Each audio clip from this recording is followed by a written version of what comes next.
ناظرین، صف میں ٹخنے کے ساتھ ٹخنا، کندھے کے ساتھ کندھا اور گھٹنے کے ساتھ گھٹنا ملانے والی حدیث کا کیا مطلب ہے اور محدثین نے اس کی کیا شرح بیان کی ہے؟ آج آپ کے سامنے اس حدیث کا مطلب اور مفہوم جو محدثین نے بیان کیا ہے وہ آج آپ کے سامنے میں بیان کروں گا، لیکن اس کے ساتھ ساتھ یہ بات بیان کرتا چلوں کہ صرف ایک صحیح حدیث کو دیکھ کر اس پر عمل کر لینا اور اسی درجے کی بقیہ صحیح احادیث کو چھوڑ دینا یہ عقل مندی نہیں ہے، یہ درست طریقہ نہیں ہے، بلکہ درست طریقہ یہ ہوتا ہے کہ اگر ایک صحیح حدیث کے اندر کوئی حکم شرع بیان ہوا ہے تو اسی درجے کی دیگر اگر احادیث سامنے آتی ہیں تو ایسا مسئلہ اختیار کیا جاتا ہے، ایسی صورت اختیار کی جاتی ہے کہ بقیہ بھی صحیح احادیث پر عمل ہو جائے۔ تو یہ جو نبی پاک علیہ الصلوۃ والسلام کی احادیث میں بیان ہوا ہے کہ صف میں کس انداز میں کھڑا ہونا ہے، آئیے احادیث کی روشنی میں اس کو بیان کرتے ہیں۔ اس حوالے سے پہلی حدیث میں آپ کے سامنے رکھتا ہوں، اور یہ صحیح بخاری شریف کے اندر جو حدیث بیان ہوئی ہے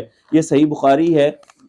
جلد نمبر 1 ہے اور اس کا صفحہ نمبر 100 ہے، 100، اور حدیث کا نمبر ہے 725۔ نبی کریم علیہ الصلوۃ والسلام نے ارشاد فرمایا سووا صفوفکم فإن تسویۃ الصفوف من اقامت الصلاۃ۔ حضور نے ارشاد فرمایا کہ اپنی صفوں کو سیدھا رکھو، بے شک صفوں کا سیدھا رکھنا یہ نماز کو قائم کرنے سے ہے۔ اس میں نبی پاک علیہ الصلوۃ والسلام نے صف کو سیدھا رکھنے کا حکم ارشاد فرمایا۔ اسی طرح اگر صحیح مسلم کی طرف چلیں، یہ صحیح مسلم جلد نمبر 1 اور اس کا صفحہ نمبر 182 ہے، اور یہ ایک قدیمی کتب خانہ ہے جس نے اس کتاب کو چھاپا ہے۔ اس میں نبی پاک علیہ الصلوۃ والسلام کی حدیث، حضرت انس ہی اس حدیث کے راوی ہیں، سووا صفوفکم فإن تسویۃ الصف من تمام الصلاۃ، اس میں بھی یہی الفاظ موجود ہیں۔ اگلی روایت میں بھی اسی طرح کے الفاظ ہیں۔ حضور نے ارشاد فرمایا اتموا الصفوف فإنی اراکم خلف ظہری، حضور نے فرمایا اپنی صفوں کو سیدھا رکھو، بے شک میں تمہیں اپنی پشت کے پیچھے بھی دیکھتا ہوں۔ تو اس حدیث کے اندر بھی صف کو سیدھا رکھنے کا حکم ارشاد فرمایا۔ ناظرین، اسی طرح اگر ہم سنن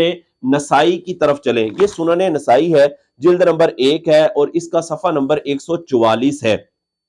اور سنن نسائی میں حدیث نمبر 813 ہے۔ حضرت انس رضی اللہ تعالی عنہ اس حدیث کے راوی ہیں۔ حضور نے ارشاد فرمایا استووا استووا، فرمایا صفوں کو سیدھا کرو، صفوں کو سیدھا کرو، فوالذی نفسی بیدہ انی لاراکم من خلفی کما اراکم من بین یدی، حضور نے ارشاد فرمایا بے شک اس ذات کی قسم جس کے قبضہ قدرت میں میری جان ہے، میں تمہیں اپنی پشت کے پیچھے ایسے دیکھتا ہوں جیسا کہ اپنے سامنے دیکھتا ہوں۔ اسی طرح اگلی حدیث میں بھی اسی طرح کے الفاظ، سنن نسائی حدیث نمبر 814، ارشاد فرمایا اقیموا صفوفکم، فرمایا کہ اپنی صفوں کو سیدھا رکھو۔ تو سنن نسائی کے اندر بھی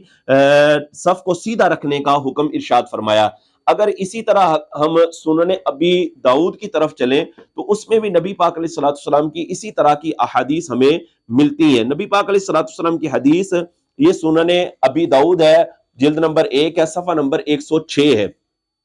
اور حدیث کا نمبر ہے 662۔ نبی پاک علیہ الصلوۃ والسلام نے ارشاد فرمایا اقیموا صفوفکم ثلاثا، یعنی 3 مرتبہ حضور نے فرمایا کہ صفوں کو قائم کرو، صفوں کو سیدھا رکھو، صفوں کو سیدھا رکھو۔ تو اسی طرح اگر ہم سنن ابن ماجہ کی طرف چلیں تو سنن ابن ماجہ کے اندر بھی اسی طرح کے الفاظ ہمیں نظر آتے ہیں۔ یہ سنن ابن ماجہ ہے میرے پاس، اور اس کی جلد نمبر 1 ہے اور صفحہ نمبر 176 ہے، مکتبہ رحمانیہ ہے۔ حضور علیہ الصلوۃ والسلام نے ارشاد فرمایا، اور حدیث کا نمبر 993 ہے، ارشاد فرمایا سووا صفوفکم فإن تسویۃ الصفوف من تمام الصلاۃ۔ اسی طرح کے سیم الفاظ موجود ہیں کہ صفوں کو سیدھا رکھو تو صفوں کو سیدھا رکھو۔ تو ناظرین، ان تمام احادیث سے ہمیں یہ پتہ چلتا ہے کہ صفوں کو سیدھا رکھو، صفوں کو سیدھا رکھو، تو اس سے کیا مراد ہے؟ اس سے مراد یہ ہے کہ صف جو ہے بالکل سیدھی ہونی چاہیے، تمام نمازیوں کے پاؤں برابر ہونے چاہیے، اور ایک نمازی اور دوسرے نمازی کے درمیان میں کوئی جگہ خالی نہیں ہونی چاہیے، بلکہ اس جگہ کو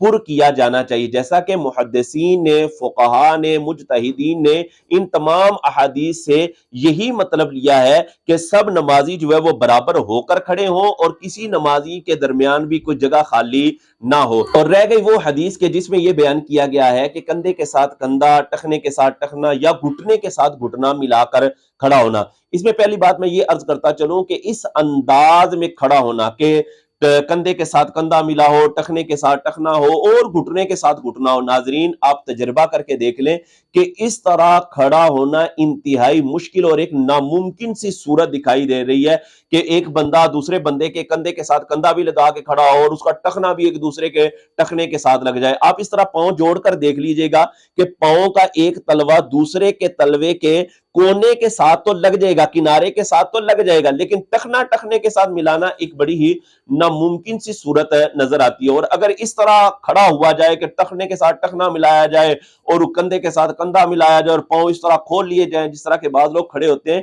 یہ ایک انتہائی نامناسب سی صورت بنتی ہے اور بے ادبی والی صورت بنتی ہے۔ تو یہ جو حدیث پاک میں بیان کیا، یہ حضرت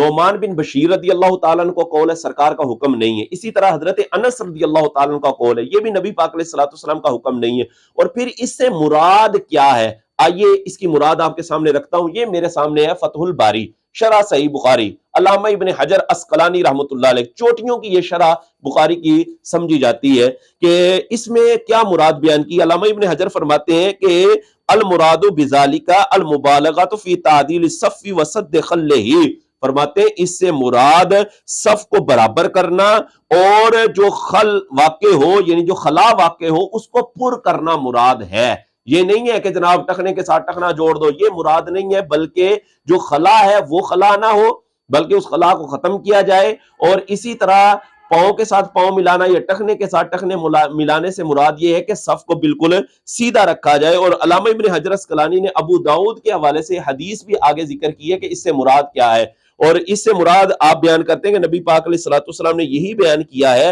کہ ایک آدمی اور دوسرے آدمی یعنی ایک نمازی اور دوسرے نمازی کے درمیان بالکل خلا نہ ہو اور سارے نمازی برابر ہو کے کھڑے ہوں اور شیطان کے لیے خالی جگہ نہ رکھی جائے۔